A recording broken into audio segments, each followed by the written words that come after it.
I'm going to introduce you to the show. Of course, we got Frankie Sanchez, good friend of the Fightlete Report. If you guys don't know him, he is a good friend with Henry Cejudo, who's going to be fighting, of course, this Saturday, defending the UFC bantamweight title in a excellent matchup against Dominic Cruz.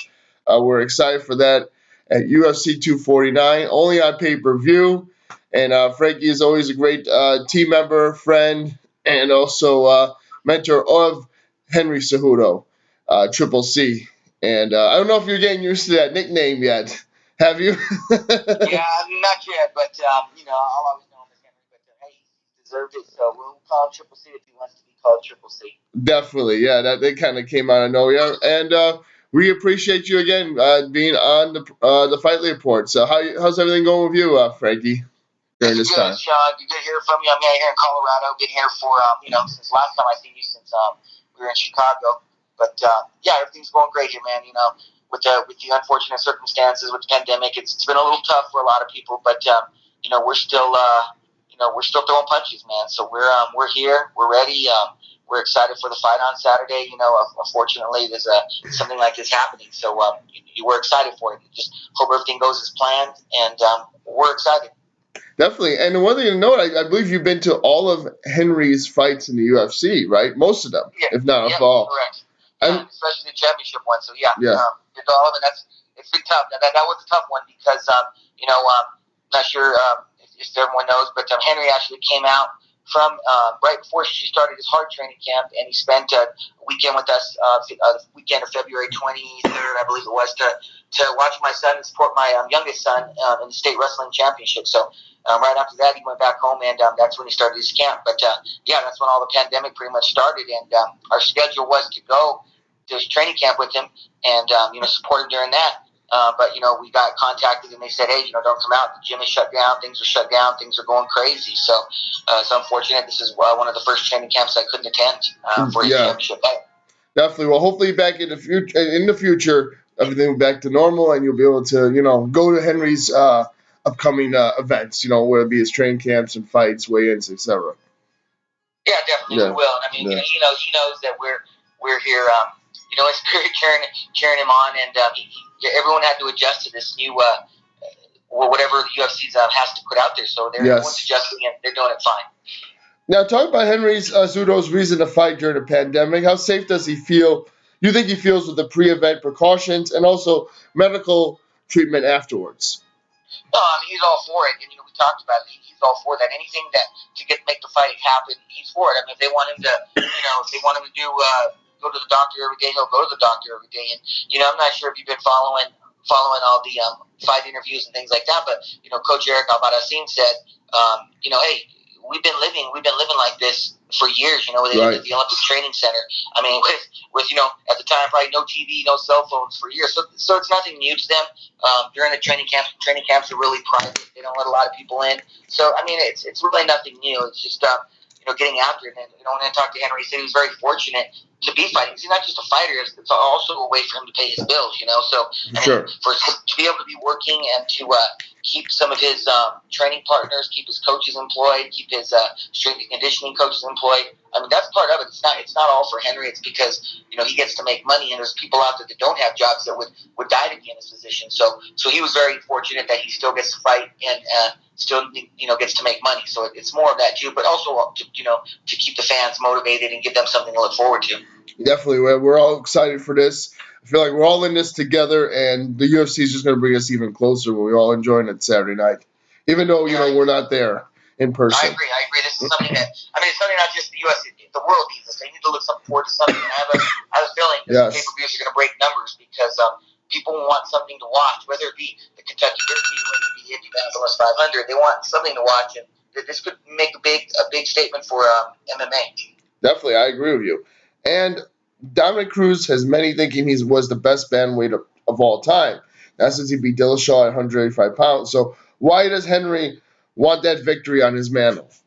Well, that's pretty easy. Henry wants to beat the best of the best and the greatest of all time. He wants to be known as the GOAT, and Dominic is there. I mean, of course you got a lot of top contenders right now at 135, but they've not felt anything like Dominic. Dominic is always always been a great fighter. I mean, he's beat some of the best in the world. I mean, he beat Demetrius Johnson. He beat T.J. Dillashaw, and unfortunately he's had injuries. But hey, people recover from injuries, and in my opinion, strength in fighting, when you take time off, you get stronger, you get better, you get wiser. Dominic's not been out of the game. He's been in the gym. He's been training. He's been sitting cage side for all these fights and commentating. So you learn stuff. I mean, as a coach myself, I learn by watching. I watch hundreds and hundreds of videos a week, and I learn from that. So you got to remember, Dominic is a beast, and just because he's a little older and has some injuries, he's no one to be messed with. This kid is coming to fight. I've been watching his training videos. He's ready to go. He's going to be maybe even tougher than the Dominic Cruz that fought T.J. Dillashaw and Demetrius Johnson. So Henry's ready. Henry wants to be, like I said, the greatest of all time. And to do that, you got to beat the best. And Dominic is, in my opinion, the best bantamweight of all time so far. And Dominic Cruz has a very rhythmic style to his fights. And how does Henry disrupt him, not let him get started to begin with? He does. And, a lot of people couldn't figure Dominic Cruz out. But Henry has some great coaches, great training partners who mimic Dominic's style. In my opinion, I would say, don't rush it. You got to take your time, let Dominic do his, little stutter steps, do his movement, and then you got to get in. And when you get in, you got to make him pay. So, Henry's a great striker. Henry's a great kicker. Henry's a great grappler. People don't give Henry enough credit on his grappling skills, but to be the best in the world, an Olympic champion, I mean, he trains with some of the best jiu-jitsu fighters in the world. Pitbull brothers. I mean, he has, Jose No Chance. He has, a lot of guys that he trains with that are jiu-jitsu, black belts. So just getting him on the ground, I think, would be good to show him his power. But I believe once Henry gets inside and stops Dominic from running around, he's going to do some damage, just like he did in the Morales fight. And he needs to get in and do his job and just go to work and close the show. That's what he needs to do. And Jose Aldo was Henry's original opponent. Now, due to the pandemic, it changed. However, he said he wants to fight Jose. Now, there's other contenders. We got Aljamain Sterling. We got Corey Sandhagen. We got Peter Yan. And though they'll have to wait, why would Henry still want Jose Aldo over the rest of the contenders that are there? Again, like we talked about, he wants the guys up there that were the best or considered the best. And, Jose's not out of his prime. You saw his last fight. I mean, I thought he won the fight against Morales. And, he's right there with it. And just, and being now that Henry's girlfriend is from Brazil and he has a lot of fans in Brazil, he wants to show him that, hey, he's a go killer. He's going to fight the best of the best. And everyone knows Jose Aldo still has some fire in him. So that's still on his list. And that was one thing we talked about when he was here. He says, as Henry calls him Jose Waldo, that he wants to have on his record that he beat the best of the best. And Aljamain Sterling, those guys, they're good, but they're not no Jose Aldo. Maybe give him a few more years. And, Jose Aldo is a man. So, I mean, regardless if he's not the current champion right now, he's up there and he's been there. And that's why, just like Dominic Cruz, he wants to beat all of them. Sure, makes sense. And maybe that fight will yet still happen in Brazil. You never know, right? That's what he wants. He wants to go back and get to his Brazilian fans. And, of course, most of his training partners are all from Brazil. So he wants to give it back to them and go there and win one for his Brazilian fans. That's what he told me. And now training for the fight is not easy without the team members that usually are involved for the camp. Now, how has Captain Albarracin scaled back the training program, and has it affected Henry's preparation at all? It has. And then like we talked about just a little bit earlier, I mean, you got to figure, Sean, these guys lived at the Olympic Training Center when there was really nothing there, before the internet was out, in the world and public and released. They know how to eat. They know. I mean, you're talking about a kid who never had a bed before he went to the Olympic Training Center of his own. So these guys know how to live. I guess what you would call live poor, live away from people, to distance themselves from distractions. And I think that's why Henry's remained a champion and been so tough. Is because, I mean, if you tell Henry, hey, let's go to the mountains and train for 2 months and let's get it done. No phones, no internet, nothing. He'll do it. Henry does not like to lose, whether it be in a sparring session, whether it be in lifting weights with his training partners. He wants to be first. He wants to win. He does not take losing lightly. He hates it. He really hates it. So Eric has adjusted training schedules. Most of the gyms are shut down, but once, like I said before, Neuroforce One, they come to his house, or he goes to the facility, and he trains there to build up his strength and conditioning. Him and Eric, they train a lot. They got their own little gym in Henry's house. And his training partner's living with him. So they've adjusted well. But again, it's nothing new to them. So it's not like, they're all about the glamour and glory. They know how to train hard, and they know how to train in isolation. So he's going to be definitely ready. And if I don't know if you've seen his recent pictures from his training at Neuroforce, but he's ripped and he's strong, and he's going to be ready to go. Definitely, and he's got some great tools around him, like you said. Neuroforce One, they're legit. Everything he's doing for this fight, he's still putting a lot, max effort, obviously.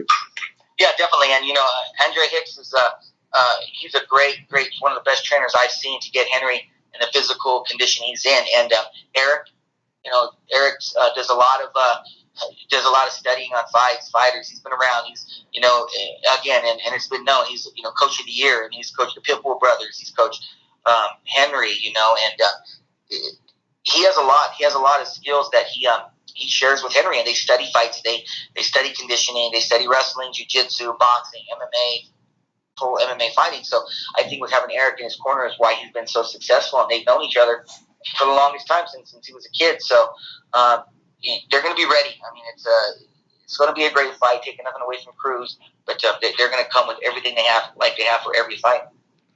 And how do you personally see the fight with Cruz going? I mean, do you feel Henry's ground game is underrated and really could be utilized here? What I mean, ground game is more like the submission and the jiu-jitsu, not the wrestling, obviously, he's known for. Yeah, definitely. I mean, of course, for any champion, for any fighter, someone's going to say something's underrated, he's overrated, blah, blah, blah. Here's the thing. Henry's a well-rounded athlete and, in my opinion, the best in everything he does. So, can he take it to the ground at any time? Sure. He can take the fight to the ground if he wants to, but Henry's going to play it out. Henry's going to go in there and fill him out like he does in the first round, get his distance, see what kind of tricks Dominic's going to try to come in with, and then he'll adjust from there. As you've seen in his fight with Demetrius, as you've seen in his fight with Marlon, he adjusted. I mean, he may take a few shots from Cruz, maybe a few kicks, but once Henry figures him out, as always, Henry's going to go in there and get the job done, whether it be knocking him out, dropping him, getting his back, and securing a choke. It's going to happen. The way I see it going is, like I said, he's going to fill him out for the first round, and he's going to land his combos, get in there, and then by the second round, they're going to adjust, and then he's either going to take him down and ground and pound him, or he's going to catch him with one of his hard hands. So, yes. But yeah, in the end, Henry's going to win. Could it go to a decision? Yeah, I think it could go to a decision, but if it is, it's going to be unanimous for Henry. But I think it's going to end, in the third or fourth round, and it's going to be by ground and pound stoppage. And I think Henry's just going to wear him out, and he's not going to get crazy and go in and rush in and get caught with anything. He's a smart fighter. He knows his distancing. He's going to just pick him apart, and he's going to end the fight when he's ready to end the fight. And now the fight is close to the public in the venue. We're grateful for Henry putting it on the line to show up and perform for the fans worldwide on pay-per-view. And so what message does he have for them? And how do you think he will feel their presence and energy in the octagon?